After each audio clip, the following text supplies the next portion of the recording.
जय श्रीमन नारायण। अभी तक हम भागवत में स्वामी सुखदेव जी का आगमन यहाँ तक की कथा श्रवण किए थे। जैसे ही गंगा के तट पर स्वामी सुखदेव जी का आगमन होता है, समस्त सौनकादिक ऋषिगण खड़े होकर के उनका स्वागत करते हैं। उनकी स्वागत में जय घोष करने लगे। राजा परीक्षित भी हृदय से उनका स्वागत करते हैं। नाना प्रकार से अनुनय विनय करके, प्रार्थना करके उनको उच्च आसन पर बिठाते हैं। बोलते हैं, प्रभु आज भगवान की विशिष्ट कृपा हुई है कि हजारों ऋषियों के साथ आपका भी दर्शन लाभ हुआ है। जैसे सुखदेव स्वामी उच्च आसन पर बैठ जाते हैं, राजा परीक्षित पूछते हैं कि हे ऋषिवर, हे मुनिवर, मेरा जीवन तो केवल 7 दिन बचा है। आज से 7वें रोज मुझे मृत्यु आनी है। अतएव कृपया आप मुझे वह धर्म बतलाइए, वह कर्म बतलाइए जिससे मुझे भगवत की प्राप्ति हो जाए। मैं ऐसा कौन सा कर्म करूं, किसका स्मरण करूं, कौन सा धर्म अपनाऊं जिससे मुझे भगवत की प्राप्ति हो जाए।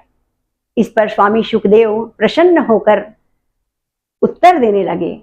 बोलते हैं, हे राजा परीक्षित, आप मानव के कल्याण के लिए विशेष सर्वश्रेष्ठ प्रश्न आपने पूछा है।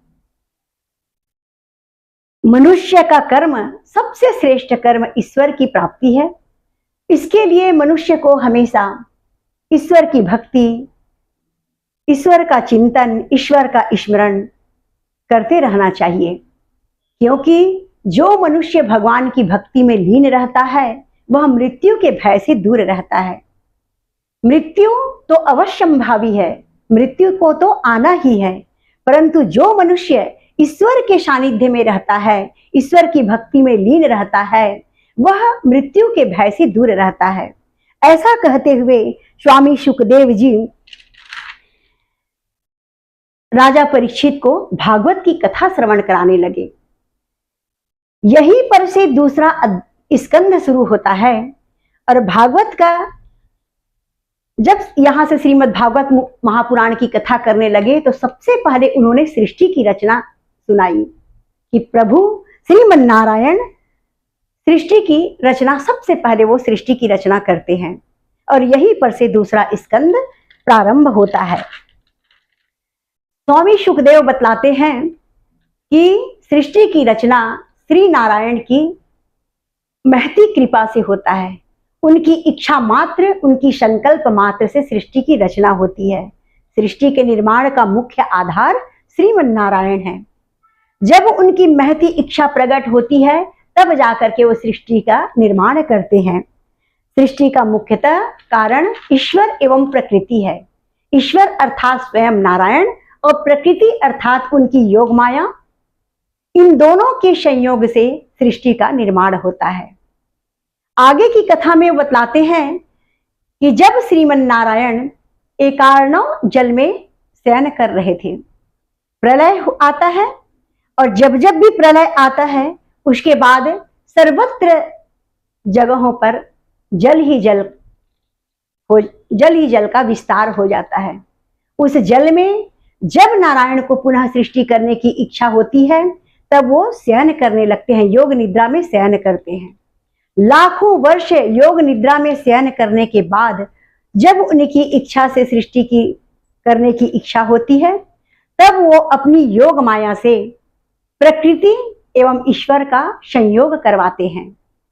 प्रकृति अर्थात उनकी योग माया, ईश्वर अर्थात स्वयं नारायण अपनी योग निद्रा में ही संयोग, उनके अंदर ही योग निद्रा में इनका संयोग होता है। इन दो तत्वों का संयोग होता है। और जब इनका संयोग होता है तब प्रकृति से 3 गुणों का जन्म होता है, सत्व, रज एवं तम। महतत्व क्या? महतत्व अर्थात बुद्धि, इनका भी जन्म होता है, इनका भी निर्माण होता है। इस प्रकार कर्मेंद्रियां एवं जननेन्द्रियां का भी निर्माण होता है। बुद्धि एवं मन, इन सारे कर्मों का निर्माण कर नारायण, श्रीमन नारायण ब्रह्मा जी के निर्माण के विषय में चिंतन करने लगते हैं। जब वो चिंतन करने लगते हैं उनके नाभि कमल से ब्रह्मा जी का प्रादुर्भाव होता है। और जब ब्रह्मा जी का प्रादुर्भाव होता है, ब्रह्मा जी चिंतन करने लगते हैं कि मैं कौन हूं। तब भगवान श्रीमन नारायण करते हैं, श्रीमन नारायण बोलते हैं कि तप करो। तप उन्हें आवाज आती है श्रीमन नारायण की, तप तप अर्थात तपस्या करिए आप। तब आपको प्रश्न मिलेगा, उत्तर मिलेगा आपके प्रश्न का कि मैं कौन हूं। भगवान ब्रह्मा जी तपस्या करने लगते हैं, हजारों वर्ष तक तपस्या करने में लीन हो जाते हैं। इस प्रकार श्रीमन्नारायण ही सृष्टि का मुख्य आधार है। उनका स्वरूप कैसा है? निर्विकार है, अर्थात समस्त आकारों को धारण करके भी वो निर्विकार रहते हैं। उनका स्वरूप सर्वशक्तिमान है, अर्थात जो भी कुछ हमको दृष्टिगोचर हो रहा है, ये पंच महाभूत, इन सब पर उनका एकाधिकार होता है। वो निर्विकार होते हैं, सर्व विकारों को धारण करके भी उनके ऊपर किसी प्रकार का विकार छू नहीं सकता, उनको विकार से तटस्थ रहते हैं। वो निराकार हैं, अर्थात सर्व आकारों को धारण करने की क्षमता होते हुए भी वो निराकार हैं। सर्व विकारों को धारण करके भी वो विकार से रहित रहते हैं, सर्वशक्तिमान है। इस प्रकार भगवान श्रीमन नारायण सबसे पहले ब्रह्मा जी की रचना करते हैं। ब्रह्मा जी तप करने चले गए।